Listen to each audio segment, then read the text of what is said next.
Assalamualaikum warahmatullahi wabarakatuh. Teman-teman, rekan-rekan, bos dan juragan,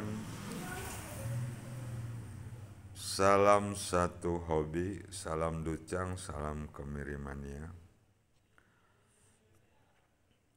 Dalam kesempatan ini saya akan memberikan pengalaman, tips perawatan muncang adu pada proses pemalaian.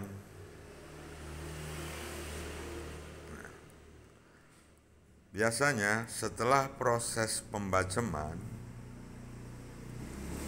yang durasinya selama 1 hari sampai 3 hari, itu dilakukan proses pemalaian.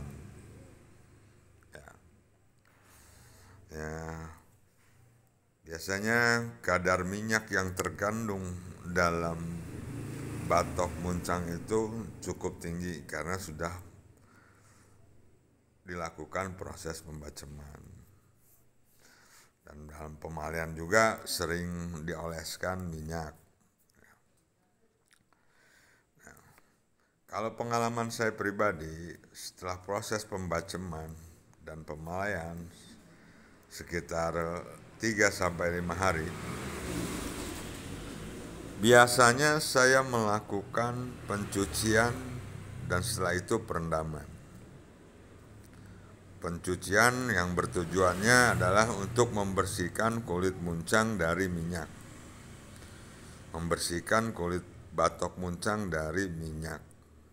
Karena setelah proses pembaceman dan pemalaian, tanpa kita sadari minyak yang terkandung dalam batok muncang itu apabila dalam kondisi dingin itu akan mengkristal. Karena sifatnya minyak kalau dingin itu mengkristal atau menggaji sehingga menutupi pori-pori muncang kita. Dengan demikian proses sirkulasi udara atau penguapan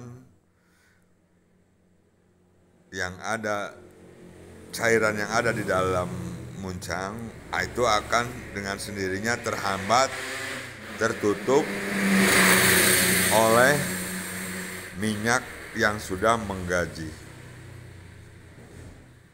Nah, maka dari itu saya biasanya melakukan pencucian atau membersihkan kulit atau batok muncang dari minyak agar membuka kembali pori-pori muncang yang tertutup oleh minyak, sehingga sirkulasi udara atau penguapan berjalan baik. Karena sifat minyak kental dan bila keadaan dingin mengkristal atau menggaji sehingga menutupi pori-pori muncang, sebaiknya dilakukan pencucian. Nah, pemalaian itu sendiri, dalam pemalaian kan itu bertujuan untuk memanaskan ya, karena sifatnya gesekan ya, otomatis akan menimbulkan panas. Nah, yang tujuannya adalah untuk menguapkan air yang ada di dalam muncang, sehingga bagian daging dalam itu mengering keras seperti muncang bumbu yang ada di dapur, tidak membusuk, tidak menciut, sehingga dapat menopang batok bagian luar. Biasanya pencucian ini saya lakukan 3-5 hari setelah dipalai. Menggunakan sabun sunlight disikat. Nah, apabila ada muncang yang masih kasar, terlebih dahulu saya lebu lagi, tapi dengan cara pelebuan yang ringan atau ngambang lebunya. Nah, setelah itu baru dicuci. Nah, setelah proses pencucian bersih, biasa saya melakukan perendaman. Ya, durasinya kurang lebih 1 sampai paling lama 3 jam. Karena pori-porinya setelah dibersihkan muncang ini sudah cukup terbuka, tidak perlu perendaman yang cukup lama. Biasanya rekan-rekan yang lain itu merendam 1 hari 1 malam karena memang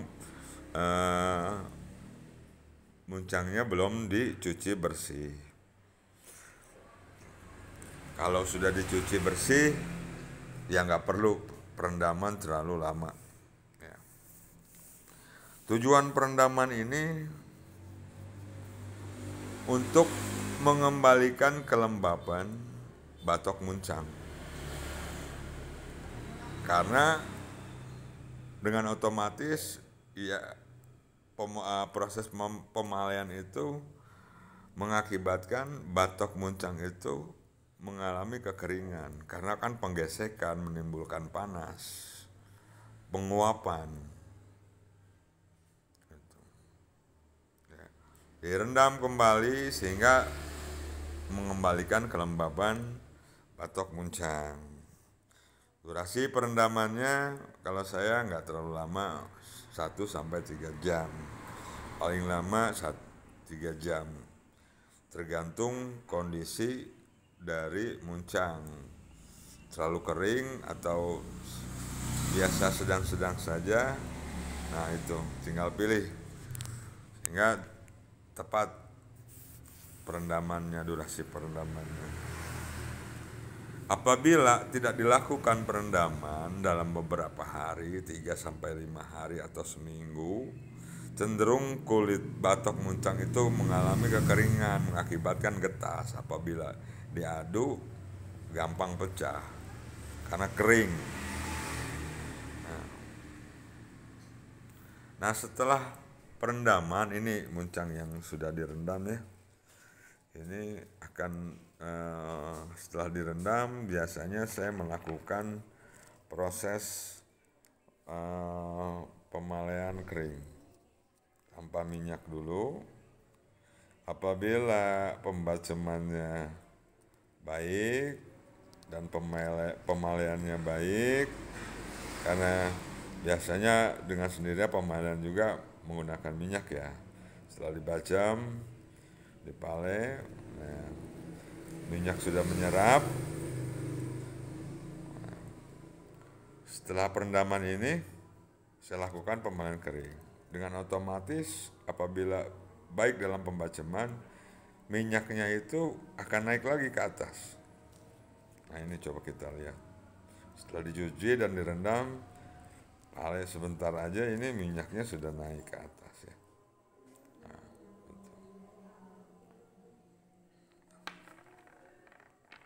palai kering, setelah perendaman palai kering sekitar 10 sampai 15 menit atau paling lama setengah jam lah, baru dioleskan kembali dengan minyak. Oleskan kembali dengan minyak, dinginkan, nah, baru besoknya kembali kita pale lagi. Ya begitu teman-teman, rekan-rekan, bos dan juragan, tips kali ini dari saya. Saya tidak bermaksud menggurui, hanya berbagi pengalaman, mudah-mudahan berguna untuk kita semua. Assalamualaikum warahmatullahi wabarakatuh.